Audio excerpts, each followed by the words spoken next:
I've always challenged people that I work with to find the thing that is not the most obvious. You're trying to find roles that aren't like stereotypical. More than anything, if I can create something and make a space for more people, great. More young girls that look like me, more everything. And that's really the aim. I'm Cynthia Erivo, and this is OkayAfrica. I think the stage has prepared me for stage and for screen, because I don't know that you can get any harder than that. The work is paramount. It is huge. You're doing 8 shows a week, 6 days a week. It's hard, but that stuff is the stuff that's made me resilient today and made me unafraid to do the hard work.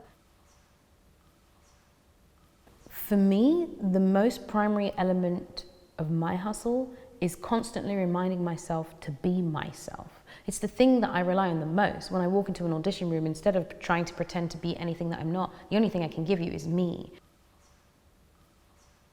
I'm originally from Mbise, Owerri State, and I was born and bred in London, but it feels like I've never really let that dilute the fact that I love being Nigerian. I felt like we had a real equal balance of what it was to be an African woman and what it was to be an English woman together in London. My mum seems to think that she knew I was going to be in the arts when I was about 2. I can't remember that. She has this baby book which she has written in it. I think I was about 18 months old, and she says that I think she's going to be a singer and an actress. Just having her alone has really spurred me on to do what I do today. I left university, went to this youth program for acting at Stratford Theatre Royal, which is a small theatre in London, and bumped into this woman who told me I should go and train. I refused because I didn't think I was good enough, and she forced me to come up to her office, fill in the application form, and apply for the Royal Academy of Dramatic Arts, and I got in, and the rest is a story.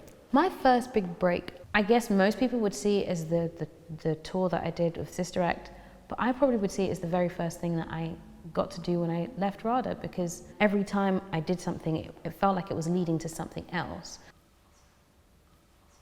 So I am going to be playing Harriet Tubman in the biopic, which is still something that I'm trying to process. You know, I've been learning about her and found out that she's like 4'11". I didn't know that. She's 4'11", and she was incredibly strong, physically, very, very strong.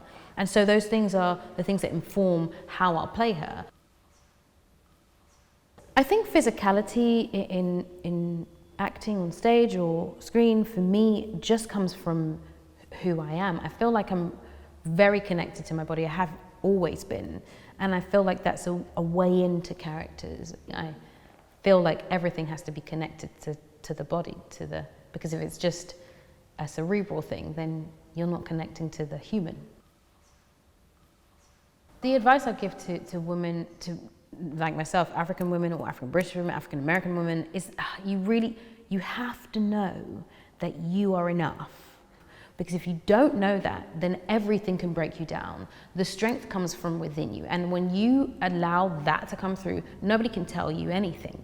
That is the power that we hold when we're able to be strong in ourselves and look someone in the eye and let them know that we're great.